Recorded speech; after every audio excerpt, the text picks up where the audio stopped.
Patrick, thank you for joining us. We are talking with Patrick Hickey today. How do we describe what Patrick does? It might take the whole entire show just to describe what Patrick does. Patrick is actually running a convention coming up here on Staten Island that me and Brian have attended for the last 2 years. We love St. Anne's. If you haven't been there, you should definitely show up. Not just because Patrick's running it or because we've been there, but because Patrick is elevating the show to new levels. It should be the best comic convention on Staten Island, I would hope. Yeah. Well, before we get into the convention, Okay, let's talk a little bit about what you do, Patrick. You're a writer, Yes, sir. okay, and your books are primarily about. So I've written 7 books on video game history. Basically think of it like an ESPN 30 for 30 on your favorite video game. Each book has the stories of anywhere from like 30 to 40 video games. So I find the testers, the producers, the designers, all the people that are involved in the making of a game, and I tell the behind the scenes story of how the game was made. So those are like my first 7 books. I just finished my first hockey book, where I recalled about 2 years of reporting on a single A professional hockey league that only existed for 1 year. So it was kind of like the film Youngblood or Slapshot come to life, you know. So it was a lot of fun. I really want to check that out because I'm sure the stories. I mean, the video game stories sound awesome too. The hockey thing, though, the minor league hockey, I just feel like it was wild, amazing stuff in there. Where were the teams located? They played in the team that I covered was called the Brooklyn Aces, and they played in Floyd Bennett Field, Aviator Arena, and yeah, it was just the league averaged like 3.5 fights a game. It was just yeah. And yeah, so there was a lot of offense, there was a lot of scoring, there was a lot of rink rats, if you guys know what rink rats are. So it was just a lot of crazy stories. And the thing was, I went on the road with the team. I was the only person covering this team. So what I was doing was I covered minor league baseball for 3 seasons, and then I found out about this hockey team. So I started a website on a whim, and then called them up, got a press pass. I was the only person covering the team. Then all of a sudden, like the New York Post wrote an article here, the Daily News, the New York Times reached out to me for photos. And by the time it was all over, the league was over. All the information on the web about this team had completely disappeared. And probably like six months ago, I'm sitting on my couch and I just had this hunkering to like look at the stats of the team because that's like the only thing that survived, you know? And then I'm just like, oh my God, still on my laptop, I have all of this reporting, all the game recaps, all the features and stuff. And I'm like, what if I put all of this like in chronological order, add context, clean up everything because I wrote it 15 years ago, and put it in like in a book. So like anyone that like missed the season could automatically go to like any single point, or the people that experienced it. So like I've had players, I had the star player of the team was over my house last week. He bought 15 copies of the book and he was just like, he bought it online. He bought it digitally first. And he was just like, man, the way you have it set up is just like like you have the dates, you have the game number, and it's like, I'm like reliving, and I'm like, that's exactly what I wanted. So that's awesome. My latest book. Yeah. Aces Over Brooklyn. So you're going to be selling that at St. Anne's? Yeah, I'm gonna have it at St. Anne's. It's on Amazon now. It's also, so the cool thing about the book is too, so earlier this year I published a memoir. I edited a memoir written by Ava Morris. She's a Staten Island resident.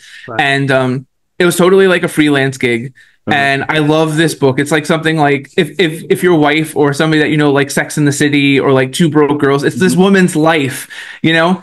And it was totally done independently without legacy. And right before we're about to publish the book on Amazon, she's like, I want this to be a part of Legacy. And I was just like, okay.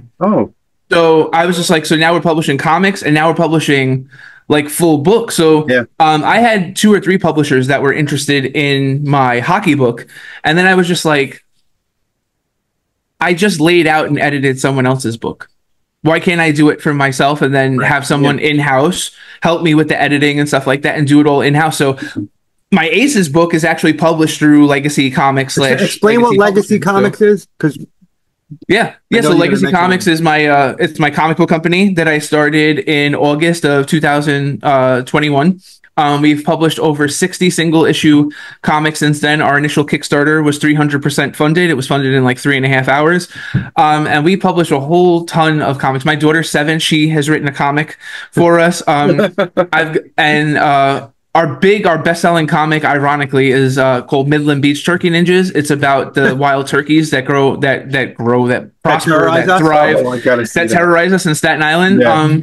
And that's been in the New York Post. We've done license work for film, for Broadway, and we've done a lot of stuff. A lot of it comes from, I'm also a voice actor in video games, right? And I've managed to leverage a lot of the relationships that I have in other mediums and use them to help bolster legacy. So a lot of the stuff that we've been able to do has been because of I've got my hand in so many different cookie jars. So we should play a game. Keep track of all the things that Patrick is doing. Yeah, like we have to like list it on the screen. Like video game historian, dad, comic book company owner, running a show, and I run an entertainment website for the past 15 years. Reviewfix.com. But wait, no. What's .com?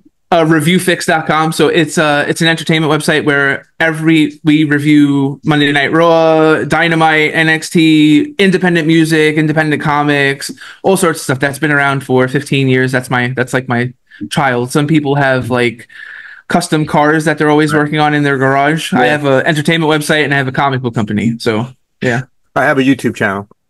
Nice. I love it. He has a YouTube channel. Not me. I love it. Go up. I do the work. It's amazing. Do you sleep? Do you actually like? No, it's so funny. Because it's like I joke around because like I'm constantly talking to people and there's probably like 8 or 9 independent comic book company owners that like I talk to, like I have on the horn, right, like all throughout the day, like we're BSing and stuff like that, and they say the same thing. They're like, "Do you sleep?" And I'm like, "No." I'm like, I actually have to like listen to like stand-up comedy or like the Jerky Boys on my Bluetooth when I go to bed because it's just like my mind is just constantly going. So it's just like around midnight, 1 o'clock in the morning every night, I'll take out like one. And I'll just put one in so I could hear if my son or my daughter come in the bedroom, or anything like that, or hear, if anything's going on. But I need something in my ear in order to fall asleep because otherwise I'm just like, Yeah, sure. Patrick is a father too, so he has kids that he has to deal with and all. And a husband, yeah. It's like it's wild. And a college professor. I've been a college professor for 18 years. So where do you teach? I am the head of the journalism program at Kingsborough Community College in Brooklyn, New York. Great school. Yeah, so I graduated from there. So, and then I went to Brooklyn College, and then I went to the CUNY Graduate School of Journalism. So it's easy to list what Patrick doesn't do. To what Patrick does. Doesn't sleep. Chef. Yeah, I can cook too. I made some banging chicken cutlets last night, man. Let me tell you. So, tell us a little bit about your.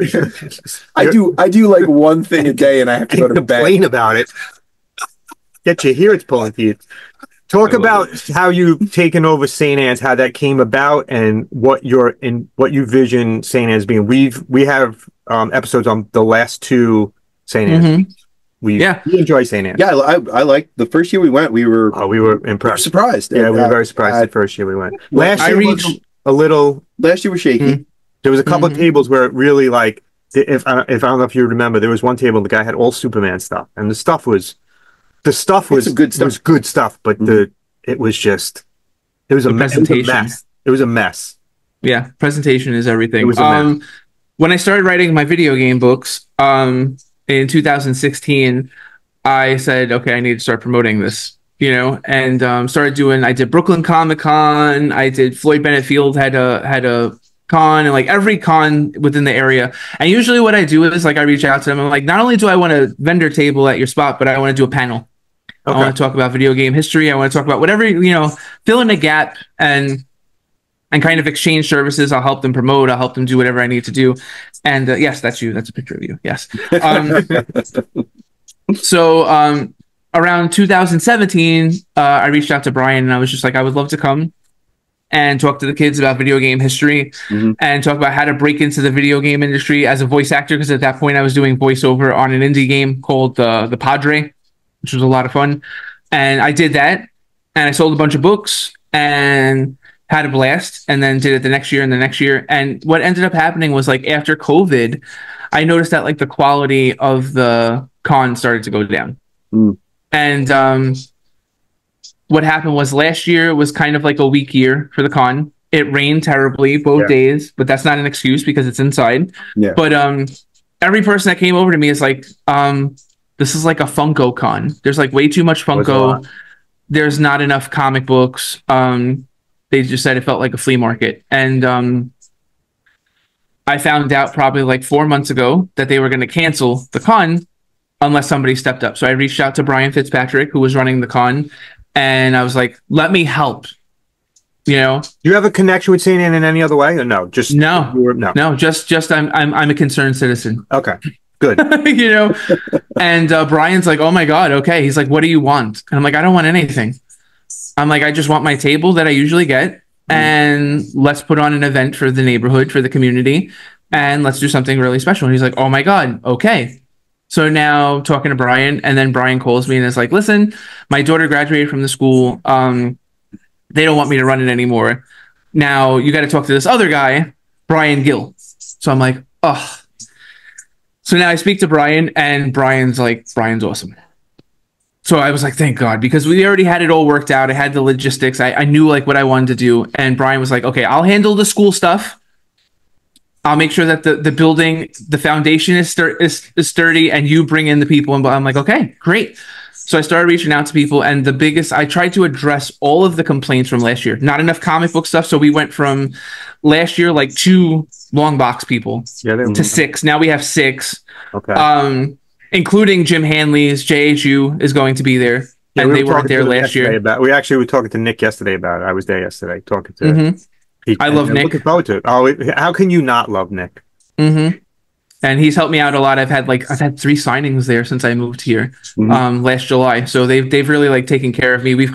My whole goal is to always create mutually beneficial relationships, you know? So it's just like I joke around, like, you know, whenever I have to go there, I think like maybe like 3 months ago I went there to get paid because, you know, they're selling my comics and stuff. Right. And he's just like, you know, you've made like this much money. Do it. And I'm like, is that good? And he's like, yes, for an indie person, that's good. And I'm like, well, so then I made you money. And he's like, yes, you have. And I'm like, then we're good. You know, because it's just like, I never want anyone to feel like that they have to go out of their way for me for no reason. Right. You know? So anyway, so we went from 2 long box people to 6. Then there was easily every table. So this is the way a lot of these cons work. Every table has like what they're really selling. Yeah. And then they have a small section of the table, which is like all Funko, tchotchke, and nonsense. And it was like every table last year had Funko and tchotchke that nobody wanted. So in the contract that I wrote up, I was just like, no Funko. And what I did was I reached out to the best Funko dealer in Brooklyn that I know, has an awesome store. And I was just like, you're going to be our exclusive Funko guy. I'm going to give you 2 tables, and you bring like the good cost-effective Funkos that everybody wants. You could bring high-end ones. I'm like, but you're going to be the Funko guy.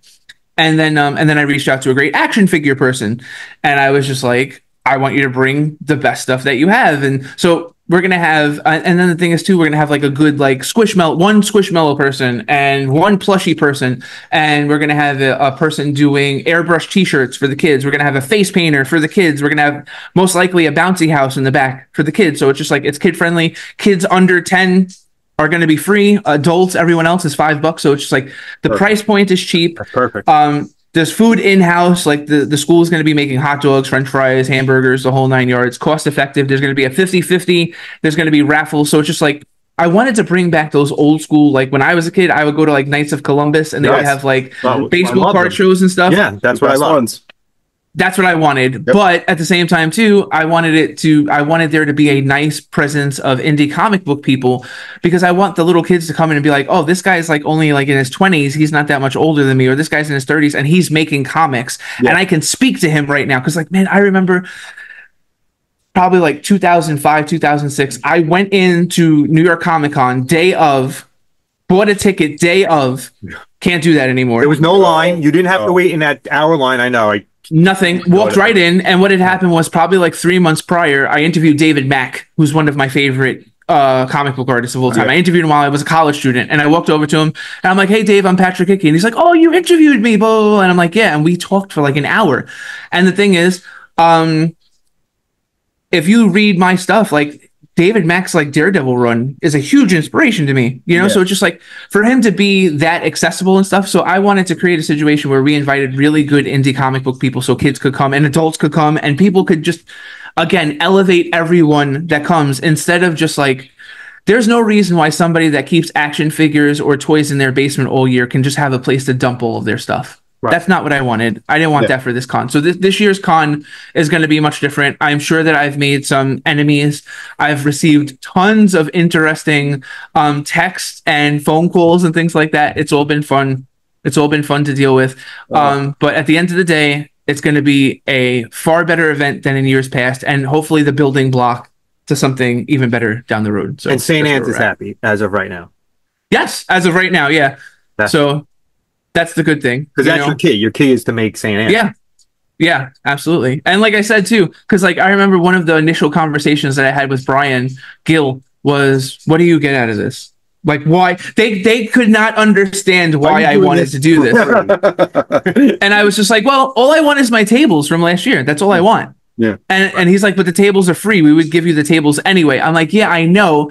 But if I create a situation where the vendors are better, the school makes more money, all the vendors make more money, it's a better event for the community. I live in the community. Like, guys, come on. And he's just like, it was like that episode of Seinfeld when Jerry doesn't like the girl because he's like, she's too good, you know? And it's just like, I'm sure they were like, why is this guy? Why? And my whole thing is at the end of the day, I want to make, this is where I live, you know? And I had an opportunity to do something like this. So let's make it better. You know? Again, tables are free. Yeah, and we only have one table left to fill as of August 29th, and I've already technically filled the table, but I'm waiting on confirmation from the person. But how many we're in a great spot. How many? 60. 60 tables. So that's a nice amount of vendors. Tables are free. I don't think you get that at any other convention. So if you're a vendor watching this, or reach out to Patrick, maybe next year he'll have a spot for you because you can't. There's nothing. You can't beat anything that you've said. Yeah, for any side, from the collector side, from the vendor side, if you're making it better, we've been waiting a long time for a really good convention back on Staten Island. Listen, and that's what I want too. Like, I want you guys to come over to me and be like, okay, you did this, this, and this, but next year, if you do this, this, and this, it'll be better.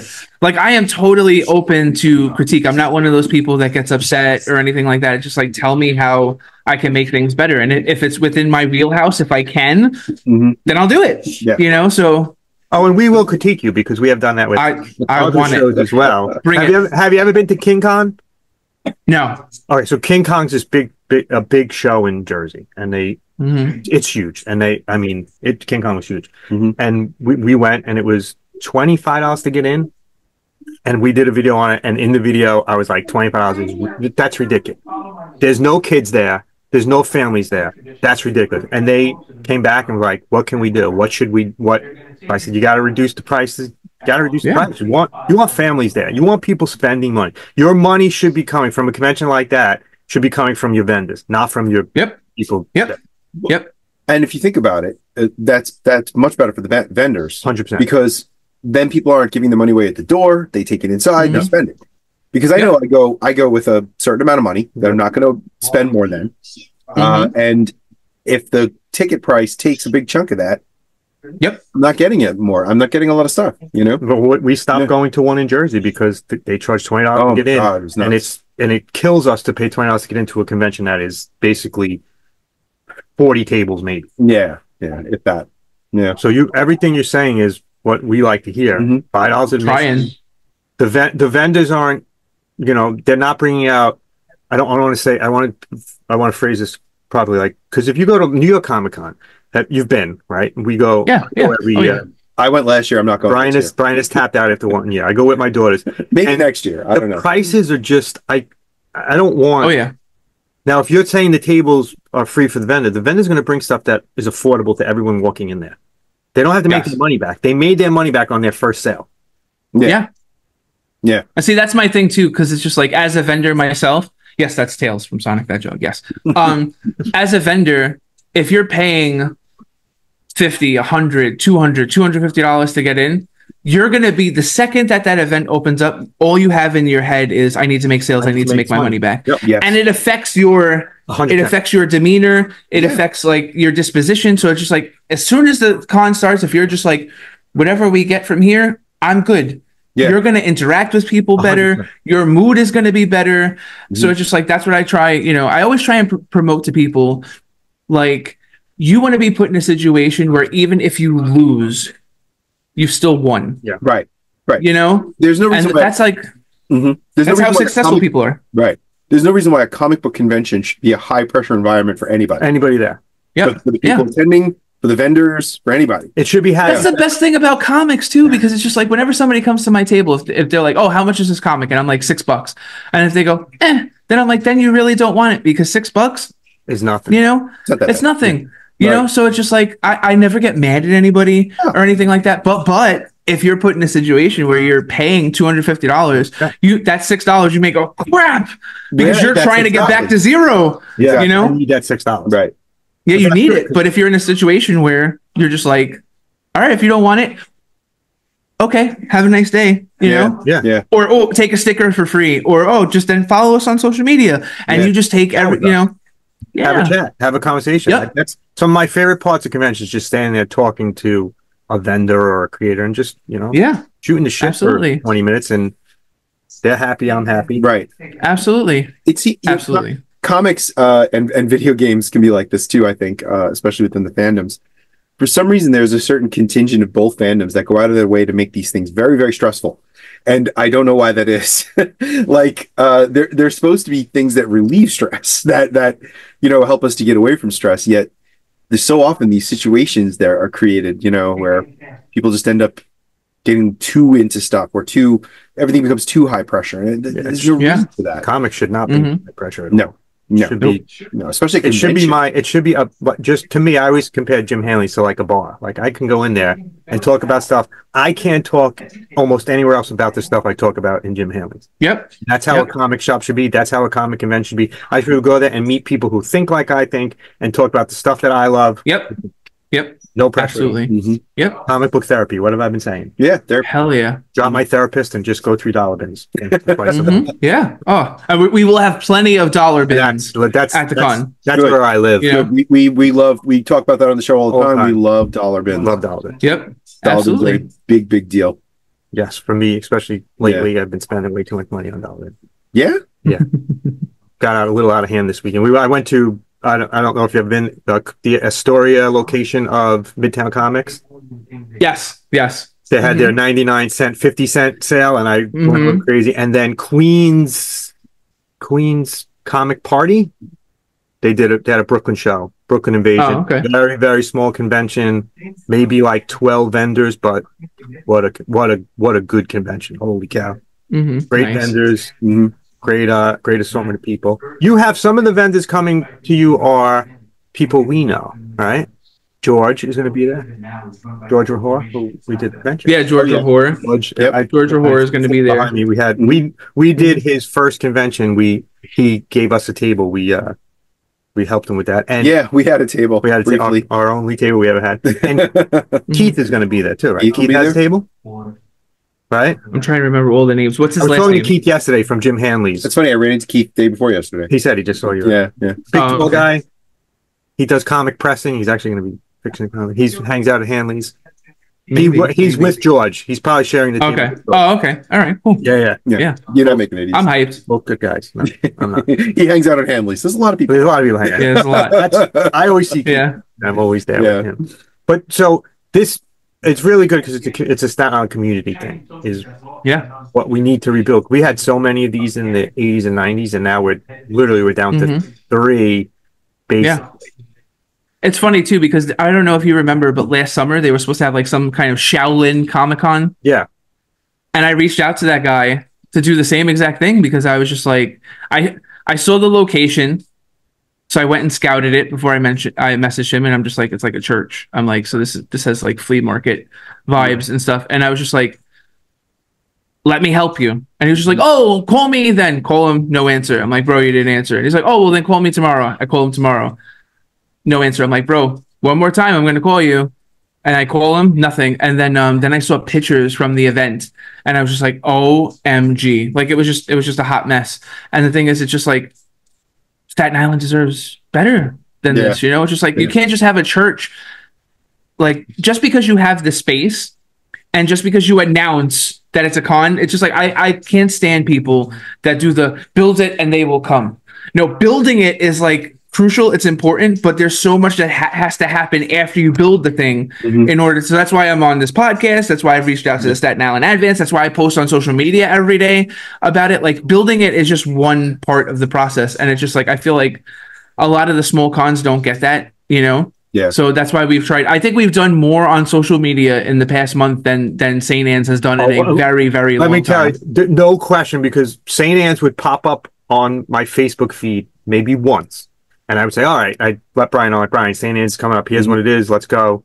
And then now this year, it's like constant reminders. Oh, we got this artist. We got this vendor. We're doing this. And that's all me. I hate to say it like that, but that's all me. It's noticeable. It's really noticeable, because to myself, I was like, wow, St. Anne's really stepping up their game this year. Before I knew you were running it and it was all St. Anne's, I was like, wow, St. Anne's really changing the way they're doing the convention this year. Something's going on. In the back of my head, I'm saying, something's different this year than last year. Isn't it funny, like, that Patrick too? Because I've been talking about getting Patrick on the show for like a couple of months now. Yeah, and we didn't know that. Yeah, it's all good. It's like everything from even the art, like all of the art that's been created for the con, all of that stuff. I've designed all of that stuff, you know. So it's just like from that first cell of like what this is like turning into is just all been designed by me. And it's just not to toot my horn or anything, but it's just like how much like I want this event to be a success. You know, that's it. And hopefully the comic book community on Staten Island all want this to be a success, because that's what we need. Yeah. We need more than one. We need multiple conventions on Staten Island that are great. The New Jersey has hundreds. We have 2 or 3 now, right? It's I would love to run this event twice a year, to be honest. I would love to do one. You really want to put yourself through that? Yeah, because I just think like I think it would be great for the community. I think it would be great for the kids. It's like my kids, like right now, they finished camp last week. Right. And they don't start school until next week. So for like the last 2 weeks, like our day has consisted of like going in the backyard and like walking around the neighborhood and going to the park and stuff like that. These kids don't have like a lot of stuff to do around here, you know. And real talk, not to get too heavy and stuff, but like, you know, there's an opiate, you know, and drug issue with kids these days in Staten Island, because there's not a lot of stuff for them to do. So what do? They go to each other's basements and they get high and stuff. And it's just like, I'm completely straight edge. So I've never smoked. I've never drank my entire life. Okay. Ever. And one of the reasons why is because I played a lot of video games. I played a lot of comics. And I played a lot of sports. Yeah. I was always busy doing stuff. Yeah. You know, and it's just like a lot of these kids, they have the phone in front of them. Yeah. And, you know, and it's just like, so if we have events like this and we can keep our kids and we can kind of like, I would love for a mother to walk over to me at this con and be like, I can't stand you. And I'm like, why? Because you just made me spend like $75 on comics. And I'm just like, that $75 in comics that your kid just read, you just changed your kid's life for the rest of the day. Yeah. You know? And you're speaking to the choir. We're both teachers. So we're both teachers on Staten Island. So we know the struggle that kids are facing. There's really nothing for them to do. Yeah. But that's pretty common in a lot of suburban communities. Staten Island's part of New York City, but it's pretty suburban. Sure. Absolutely. So we're different than the rest of the city. And but it is strange that putting a con on here is such a struggle, because we are 15 minutes away, as the crow flies, from where con began. But you're not getting people coming. You know, they're Manhattan is right there. You know. Yeah. But people don't come across that bridge. People will not so come weird. From, yeah. I would say 90% of the people coming to your convention are from Staten Island. You're not getting people coming from Jersey or coming from Manhattan or Brooklyn. No. It's just really not strange unless it starts, and hopefully it does, starts growing to the point where I can't miss it. That's when it becomes a point where St. Anne's can't be missed. That's when people start coming to places. Yeah. And that's down the road, but hopefully it grows that. Now my first step to that was like St. Anne's is 2 rooms. Right. You know, that cafeteria and the main space. The cafeteria was like where like dreams went to die. Oh, it was all like crafts and arts and crafts stuff, and yeah, we didn't even go in that room last year. We were like, and the thing is like a lot of the times, like at least for 3 years, that's where all the indie comic book people were. Yeah. So I've made sure, like, I have like fine-tuned the floor plan in this case where like you have to go in that back room because there's cool stuff in that back room too. Yeah. There's long box people in that back room, and I'm sure some of the returning vendors are going to look at me and go, "Bro, you put me back there." And I'm gonna be like, yes, because I want traffic to go around the entire con and not just in that front, in that front room. So fingers crossed. Yeah. You know? Now, is there any chance, just what you're saying is that if you can't get St. Anne's to do it twice a year, have you considered doing your own convention? Yes. And it's already the building process for that. To me, that seems like the next evolution. That's the next step. Start to finish. I will have. Yeah. So the thing is, like, Patrick stuff I can't really like talk about right now, but I'm in the process of like securing a space where like there can be like a con like twice a year. Yeah, that's nice. With the location that, you know, and it won't be 60 tables, maybe it'll be like 25, but it'll all be really good stuff. And like, again, an ode to those Knights of Columbus days, you know, and I feel like that's what the community needs. You know, so yeah, that's definitely the thought process. My favorite convention that we attended last year, and I'll be honest with you, I probably attended 40 or 50 conventions in the last year. My favorite convention in the last year was a brand new convention that started this past year. It's called the One Day Comic Expo, right? We actually ended up interviewing the guy who runs it. The guy's name is John Costa, and John was a vendor for many years and involved in comics. And decided that was the one in South Jersey, right? One in South Jersey. Oh, that was good. Yeah, he has an idea that it's about the comic books, and all his vendors were comic book vendors, and it was $5 to get in, and it was giveaways at the door, and it was all kid friendly. Kids got in for free. He brought what he did, which really impresses, and the reason why we actually had him on the show was it was filled with high school kids, and we were like, what? I was like, this is weird. Why are there so many high school kids here? You don't usually see a lot of high school kids here. Yeah, and they're grabbing comics and they're talking comics, and we're like, so we're like, I reached out and like, John, we want to talk to you. We want to know. He invited high school students, had them bust in from different schools in New Jersey for free, like a field trip, and let them come in for free. And it was such a different vibe than any convention. And that's why it was my favorite one last year. It was just he built 1 year, one time, and he's working on the next one now. He's a fan, and he sees the future. Kids have to be involved in this. Yeah, they have to. I mean, you know this. You guys go to Jim Hanley's, you go to any comic book store. We're the customers. We're there. The customers are up. Yeah. We're the customers. They're all between your age and our age. Yep. That's exactly it. Yep. It's crazy. So yeah, and that's why when my daughter reached out to me and was like, "Daddy, could I write a comic?" I'm like, "Absolutely, you could write a comic." Yes. You know, because if we don't keep this art form alive, then it doesn't go anywhere. You know, it's just like even like little stuff. Like, oh my God, I forgot what song I was listening to the other day, but it was just that we built the city on rock and roll. Yeah. Ooh, yeah. Okay. You know, and I'm just like, there's not like a really great rock and roll band anymore. No, you know, no, they're all old. You know, they're all old, and I'm just like, oh my God, what happened to like the music that I grew up with? You know, like, oh my God, I would love for like a new like Fleetwood Mac to just pop out of nowhere or something like that. You know, like, oh my God, what the hell? There's no such thing. So the thing is, it's just like, it's like Stephen King wrote an article a long time ago, and I think it was like for the Frank Miller Batman run. The first one, and he said something along the lines of like, if Frank Miller didn't save Batman, it might have suffered the same fate as like the Phantom and Zorro and Tarzan and stuff, where like people always think these characters are going to exist forever, and the thing is, so many characters have died because they're not. But the thing is, art forms, the same thing happens to art forms too, and the same thing happens to music, and the same thing happens to everything. So it's just like we have to fight the good fight every day and try and keep these art forms alive, or else they disappear. And they're disappearing. Your point about music is a great. In the last 4 months, I've been to 3 concerts, and I think every one of the bands, the members were 70 or older. I have not seen a band. That also could be because you're going to see people around the same age as you. I go, shut up. I'm the one with hair, so I don't know what you're talking about. It's choice. I shaved my head by choice. Okay. So what else you got going on, Patrick? Besides St. Anne's, which is what I'm looking forward to, and we'll be recording. Definitely be there. Probably me, because Brian That's half-ass. A bunch of crazy stuff. So last week, Five Nights at Freddy's Into the Pit was released, and I am the voice of the phone guy and the PA announcer in that game. So the phone guy is like an iconic character in Five Nights at Freddy's. So being the voice of that character.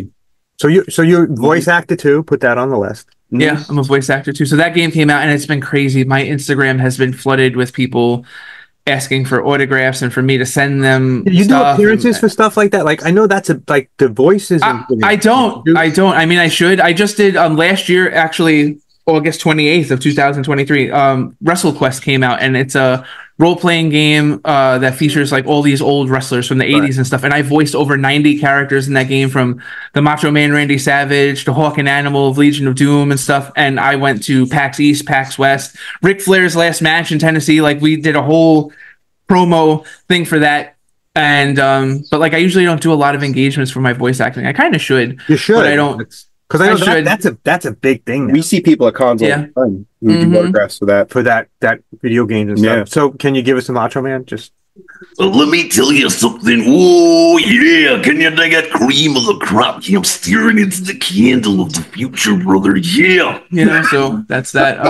Perfect. Who's your favorite? Who's your favorite? I'm sorry. How long does it take for you to get a splitting headache doing that after a while? So the crazy part, guys. Oh my god. So what happened was the game came out in August of last year, and then what happened was the video game company was like, they wanted me to stream playing the game online a couple of hours, like 2 or 3 times a week.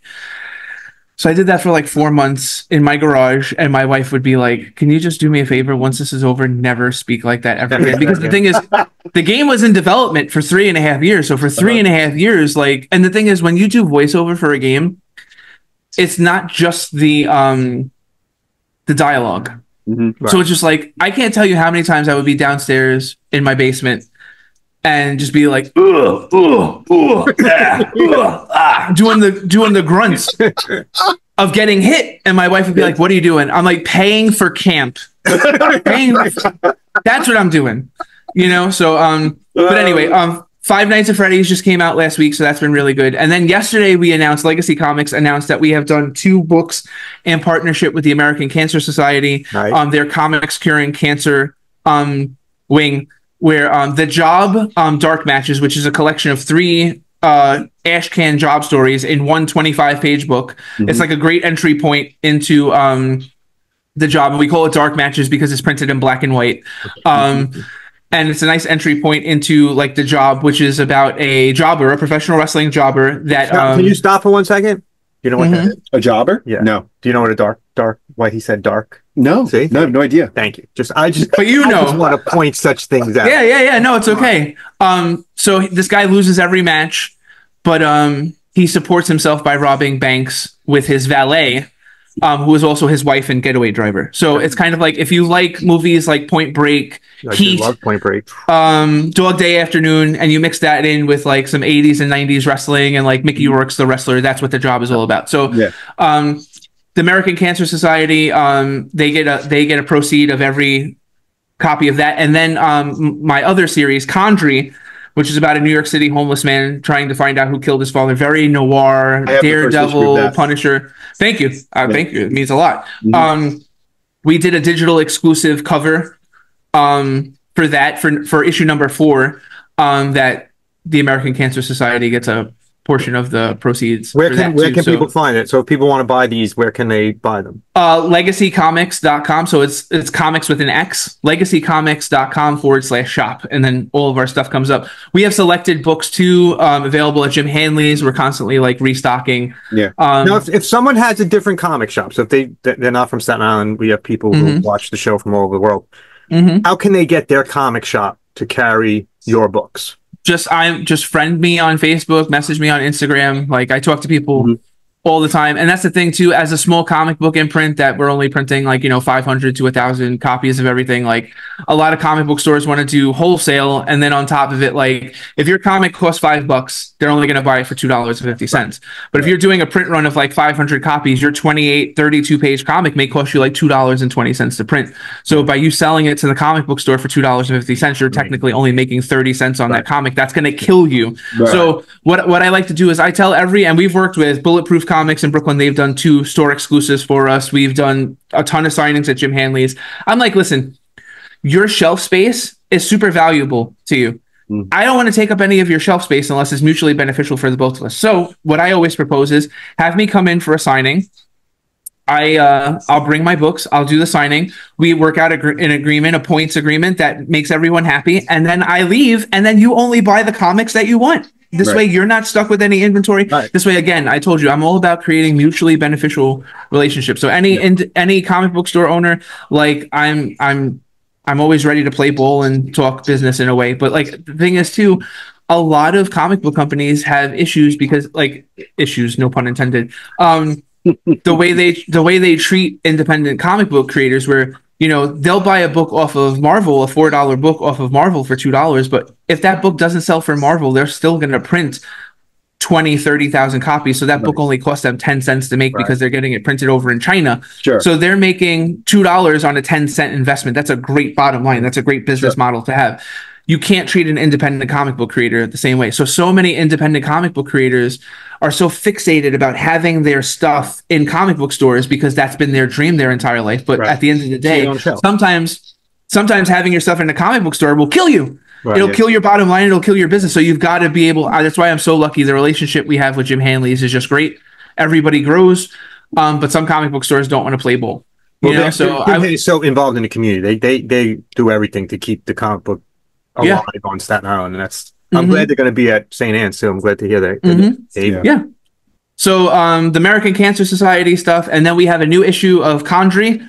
Condry number 6 has been sent to the printer. We have a new issue of The Job that's been sent to the printer. We're going to have some new digital stuff coming like in October and November.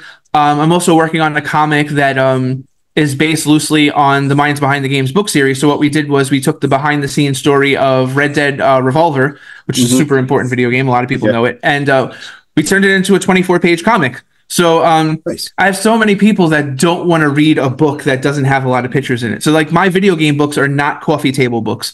They're like real books written for people that want to read about video game history. And the thing is, a lot of people don't want to read like that. So just like what I did was I adapted all of that material and turned it into a comic and put one of my best artists on it. And we turned that chapter into a comic. So we're going to see how it does. And that'll probably be available like in January. So that'll be a lot of fun too.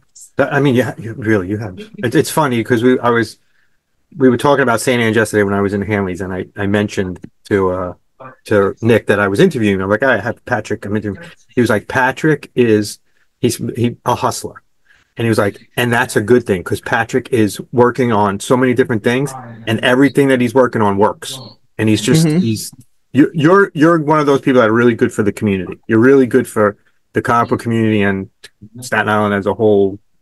I'm really hoping St. Anne's works this year. Yeah, I'm hoping it works too. And the thing is, like I said, you can't just build it and they will come. You have to do all the other stuff. And I feel like I have, and it's like after I get off this call, I'm gonna go and see if anyone's messaged me on the St. Anne's page. What's your goal? What's your goal for when it's all said and done? So Sunday comes around and the convention's over. What is your goal? What do you want to walk away with? So I'll never forget how I felt last year. It was pouring, and I came home from St. Anne's, and I was taking all of my stuff out of the car and putting it into my, my garage, which is like my makeshift man cave studio and stuff like that. And I was just like, and I hate that I'm even saying this out loud, but it's real talk. I was just like, man, I could have been home with my kids. Right. I could have been home with my wife. I sold 10 books in 2 days. Yeah. There wasn't a lot of foot traffic. And then the thing that pissed me off the most was it wasn't because of Brian. You have vendors that are like sitting down the entire time on their phone, and they're like vocalizing their disdain in front of people that are going around up and down the aisle. And I'm like, the whole aura, I've my wife got me into it, and I used to make fun of her because of it all the time when she's like, "Oh, you have to manifest positivity and blah blah blah." And I'm like, "Stop. But it's like, but it's so true that it's just like, if you're surrounded by all of these people that are like overtly negative, your chances for success are going to be slim. So it's just like, I made mental note of all of the vendors that were around me that were complaining, and sorry, looking right into the camera when I say this, they were not invited this year. So the Superman guy, because we were looking at his stuff, and the guy he basically didn't want anything to do with us.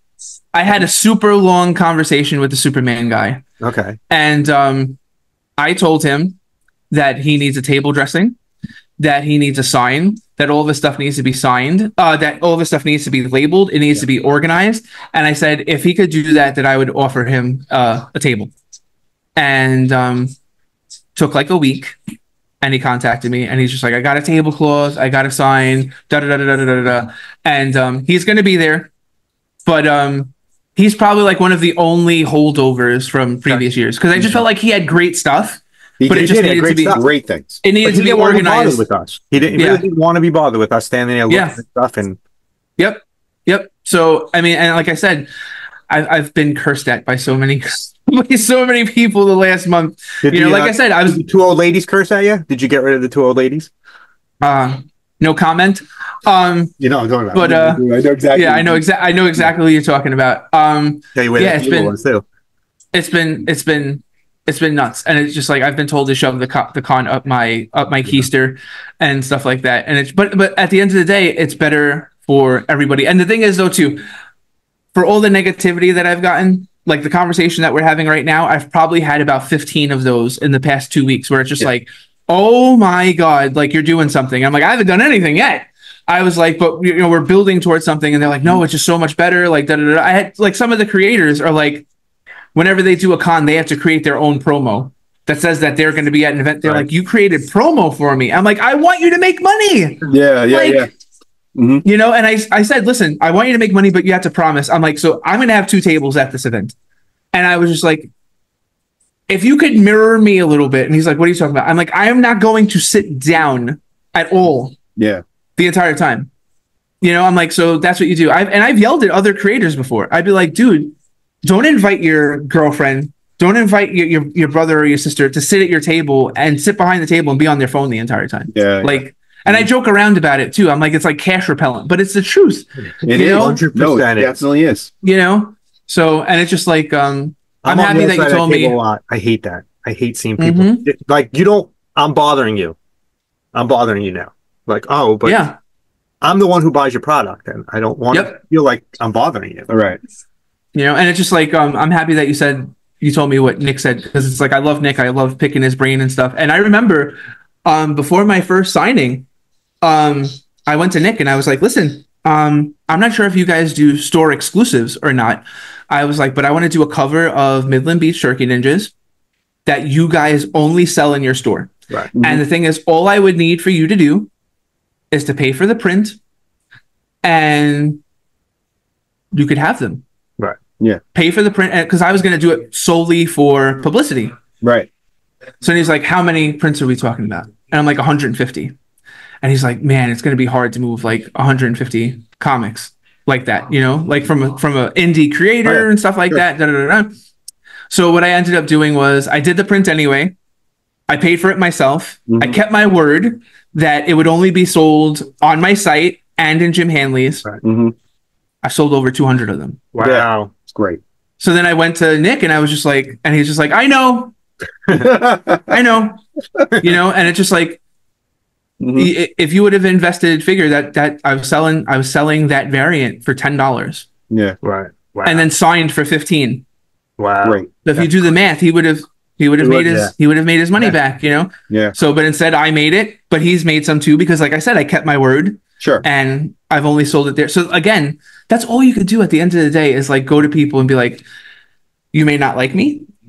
You may not like the way that I come off, but at the end of the day, can't deny that I'm working. Right. And that I'm working towards something, and that I'm trying to improve everyone, and that I'm not just about myself. It's like wrestling. I'll make a wrestling reference for you. Undertaker. Yeah, for me, not for you. I'm sorry. The Undertaker is arguably the greatest wrestler of all time. Okay. Because he's put more people over than have ever put him over. He made stars, and that made him have people to dance with so he could have the 30-year career that he did. Hogan didn't like putting people over. Goldberg, Lesnar, all these people didn't like putting people over, and that's why no one will ever have the career that as long a career as Taker had, because Taker had no problem putting people over. Like, he let Maven drop kick him out of the Royal Rumble that year because it put Maven over for a little while and gave him an opportunity to run with the bull. That's what I want to do. So I want to get my stuff over, but I know I have to help other people in order that furthers to do everybody. that. So you're furthering yourself and everybody else at the same time, and that's how you. Yep. If you just build Hogan, you're only Hogan for 10 years, and then no one wants to see you anymore. And then you have no career now, and no one wants to talk to you anymore. Yep. So that's my, and some people too, comics are very similar too. And that's why I like to, when I work with artists, I tell them like, because they'll be like, oh, well, I have ideas for like the next 5 issues. I'm like, let's see how the first one goes. Okay. You know, and let's just take it from there and stuff. And, and so like, I want to work with as many different artists as I possibly can before I can't do this anymore. I want to work with as many different artists. I want to tell as many different stories as possible. Because it's like, life is, and my wife's cancer is like proof of this. Like, life is like way too short. You don't know, like in a second, So, I did not expect moving to Staten Island last year. I did not expect running this con. I did not expect to write a comic book about turkeys. So you're on the island you're only on the island for a year? Since July of last year. Yeah. So, and like 3 signings at Jim Hanley's since then, like 5 Staten Island Advance articles, like, Staten Island's been really good to me, and this is the way I repay Staten Island. That's good to hear. So it'd be so easy to just suck from the teat of Staten Island, so to speak. But it's like then nobody grows. And then now out of this, like when you guys post this podcast, I'm going to share it on my social media. Hopefully, I get you some more followers and stuff, and everybody grows. Like that's the way. That's what we try to do. We're trying here at we started this. We've been doing this for about a year and a half now, right? We love comics, and we see the way comic book and collecting is going, and we didn't like the way it was going. So we just wanted something where it's comfortable. Because I don't know if you follow any of the other comic book inspired YouTube channels. You're going to start a fight now, aren't you? I'm not going to say anybody. Okay. It's very negative. There's a very very negative overturn with that everyone's banging on this guy and banging all this and this. We're not negative here. We all need to be. Comic book should not be stressful. It should be positive from start to finish. That's it. Period. Yeah, absolutely. I love it. I have the same conversations with so many people. Like, I mean, I love Rob Liefeld. And I'm a huge. The reason why I love him is because of his passion for comics. I love his podcast. I love how informed he is, and people are like, oh well, all of his faces look the same, all of his feet look the same, and I'm like, he sold more comics than you ever will in your entire life, and all of his sales make sure that there is a business for you to sell your comics in. So if you don't like the way he draws feet, if you don't like the way he draws faces, get over it. You know, but it's just like if you Google Rob Liefeld, all the negative stuff comes up and not the positive stuff. So I'm. Listen, I get it. And it's just like, even Facebook, if you put in like, what's the worst experience you've ever had? You'll get 1,000 comments. And if you put, what's the best experience you've ever had? You'll get 10. It's just naturally where people go. That's the thing with making these YouTube channels. So we noticed right at the beginning that we could definitely get a lot more views and we can get on, but all of those things are negative things. Oh, the worst and the worst. And I don't want to be the worst. I want someone to see and say, oh, the best Comic Con I went to, the best issue I read. I don't want to be, oh, this is the worst. You should never go.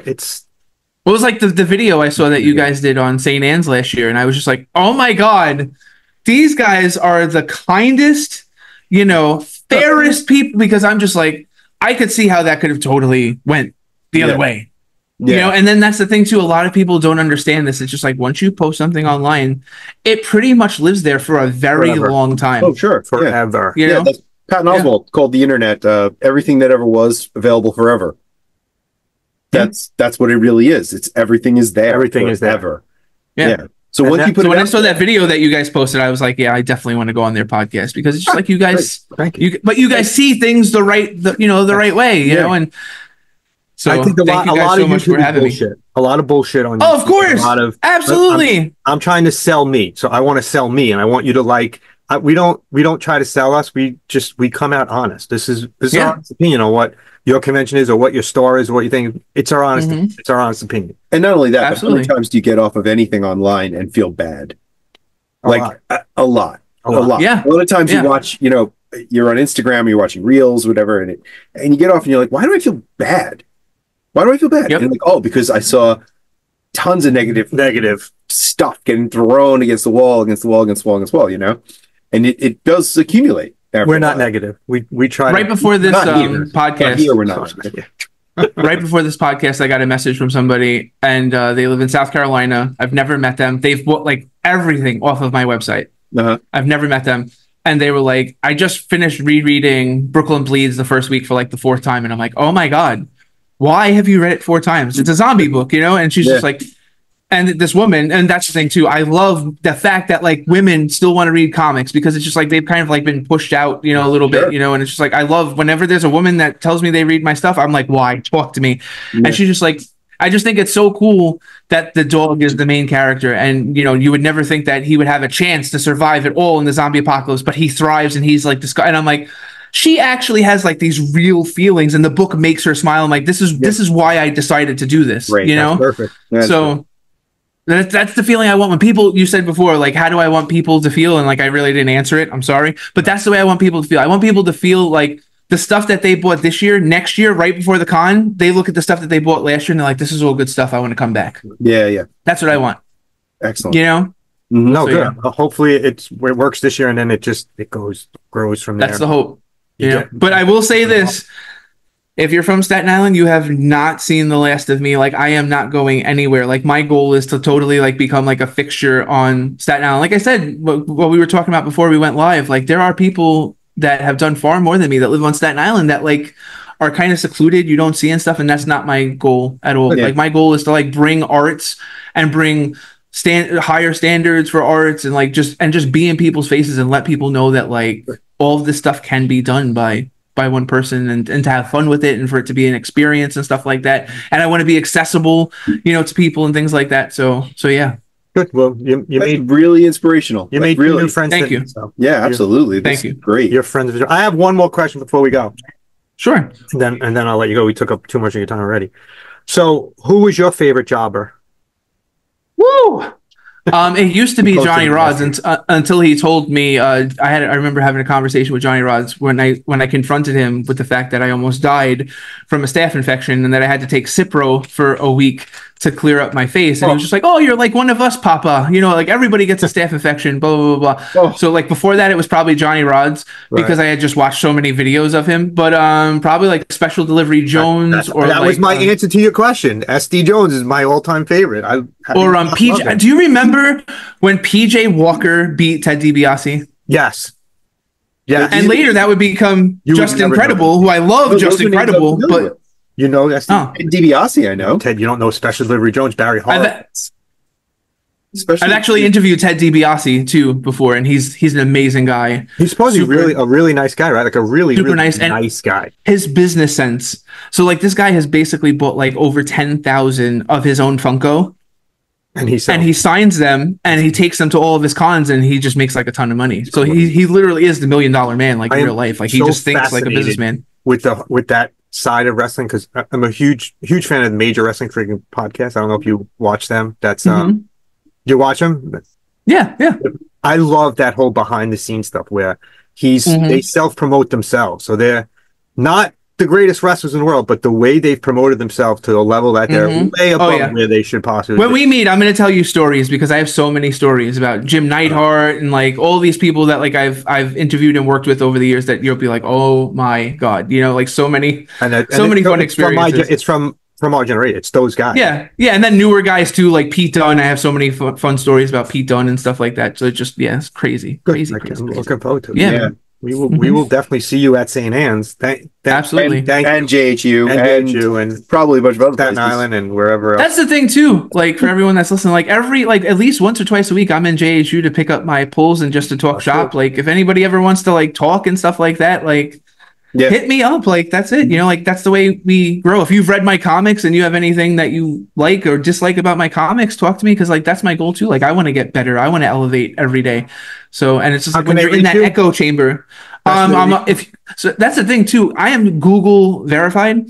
If you write in Patrick Hickey Jr., all of my socials come up. That's all you have to do is go on Google and write Patrick Hickey Jr. My Facebook, Instagram, all that stuff comes up. My pages are public, you know, so just friend me and there you go. You know, if you're crazy, then I'll block you. But most of the time, people aren't crazy. You know, most of the time, people are all right. You know? Crazy enough, a certain kind of crazy, a certain amount. Yes. I think doing what you do takes a little bit of crazy. I was just gonna say, like, the type of crazy to like run a con for like no reason. Yeah. Well, it's funny. I have a pitch for you. You ready? Go ahead. Before we end, okay. You write a memoir about creating this con, right?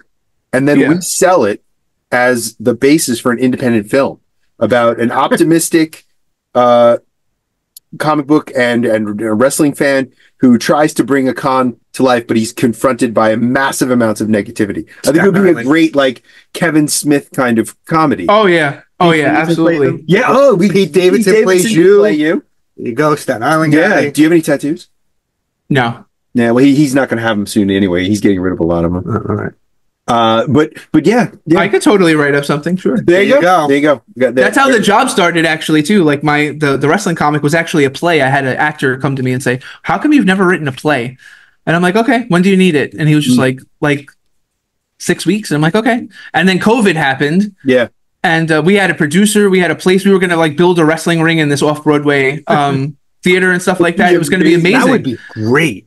Yep. And then COVID happened, and I decided, I was like, you know what? I'm just going to turn it into a comic book, because I was writing for another comic book company at the time. And then they only wanted to publish Condry at the time because they were having financial issues and stuff like that. So then when I started Legacy, I started doing the job. So, and it's been like one of our best comics. So yeah, I would, oh my God. Yeah. I could totally put something together. it would work. Definitely like Clerks. It would definitely be like Clerk style. Sure. You know? Yeah.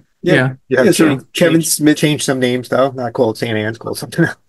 Oh my God! We'd have to pick the right saint. As a symbol. Right saint as a symbol of wrestling. Yeah. And listen, I'll give you my pitch, but I give to every creator that we've had on the show. What is that? What's the pitch I give to every creator? Oh, you would include us. If you ever want to include us in an issue, you can use our faces any way you want. Awesome. I love it. I don't know if anyone's taking us up on that. It's so funny though too, because it's just like when I was first looking at you in the job too, it starts off with him on a radio show, like the old school wrestling radio shows. Yeah. And I'm telling you, if you see the DJ in the job too, if you had a little bit longer hair, you'd be like, oh my God, but he's got the glasses and like the same bone structure. It's so funny. It's like you're pulled out of that comic. It's so funny. Yeah, we have faces for radio. We have faces for radio. And we don't actually know if anyone's ever used us, because I've pitched it to quite a few creators over there. It happened already. We have no idea. We've had a lot of creators on over the last year that nice. We get surprised every time they say yes to us. I'm waiting for Howard Chaykin to write something about us. Oh, that's gonna be brutal. He's awesome. You ever meet him? No, I would love to, because I mean, we interviewed him, and we've seen him since we interviewed him, and I don't know if you know anything about him. If you know about how his reputation. No. Okay. He has a very bad reputation as being really gruff, kind of mean. Will be. So I set up the interview. Brian's nervous. So I was like, "Oh shit!" Because I knew his reputation. This is going to be bad. Are you familiar with Harlan Ellison? Yes, the cipher writer. Very similar personalities. Gotcha. And we get on right away. And the first thing he says to us is, "Should I just say it?" Yeah, say it. The very first thing he says is, "Who the fuck are you guys? And why the fuck am I talking to you?" That's how he starts the interview. That's how he opened the interview. And I was like, so we're like, and you could feel everything kind of slipping away. Like, what do we do? Yeah, like, oh no, what do we do? What do we do? So we just start chatting to him. And we're like, I'm trying to get him out of, like, he's not pleasant. No, not at all. And boom, one thing hits. We're from Staten Island. Staten Island. He's like, what? You're from Staten Island? He grew up on Staten Island. Grew up on Staten Island. And he loved it. I love Staten Island. I love this. And then right after that, he loves us for the rest of the interview. And we go, Staten Island. And now when we see him at conventions, he's like, oh, it's the two guys from Staten Island. Oh, how you guys are like, we're old friends. Oh my God. That's what it's about a lot of the time, like just connecting we with connected people. That one thing. Oof. You'll appreciate this. I know I don't want to keep you guys too long and stuff, but like I remember before he passed away, I got an opportunity to interview Harley Race, Right. and it's like there is no Ric Flair without Harley Race. Right. Yeah. Harley Race is the guy that put him over, you know, and he's like one of my favorite NWA champions of all Old time. school And it's rough just guy like too. old school rough guy, same exact type of personality and stuff. And it's just like, Harley, how did it feel to like wrestle in Japan one day, Puerto Rico the next, and Texas the next? And he's just like, good. And I'm like, oh my God. Here we go. Like the whole interview is just like one word answers. And then I'm just like, Harley, you know, like once you retired, like what's like been the hardest like transition? And he's just like, well, I wouldn't say it was a hard transition. He's like, I get to spend more time with my wife. And then I was just like, well, what does your wife mean to you? And it was just like 30 minutes Yeah. of his wife. And then after that, he was fantastic. Yeah. So it's just like a lot of the time it's just finding that X factor, Yep. you know? And like I said, oh, Howard Shaken. I mean, again, American flag, without American flag, there is like no Watchmen. There's no Right, Sin there you City. There's maybe no Crow, you know, and it's just, Right. so. And he hated talking about his comics. He hated talking about the comics. Did not want to Did not want to talk about his comics. So we, Because there's so many things too, like, because I know Rob Liefeld you know, talked about he him. hates them. Yeah, there's so many things he would do differently. And it's just like, oh my God. So funny. And then we just chatted with him, and we've come to realize that in some of our interviews, a lot of the guys from the old guard, a lot of them lived on Staten Island and spent a lot of time here. And lived together. In that and building lived in together, Queens. and they were just, it was, They all knew each other. us from being from Staten Island really, as sometimes I think is Love it. is Nah, it's not. with the creators, they were like, oh, we love this restaurant and we used to go here, and it was just like, oh yeah, we go there too. Yeah. This is like moving to Staten Island the last year. I mean, I wasn't expecting my wife's cancer diagnosis in January, but I mean, I can't imagine dealing with everything that we've dealt with in Brooklyn.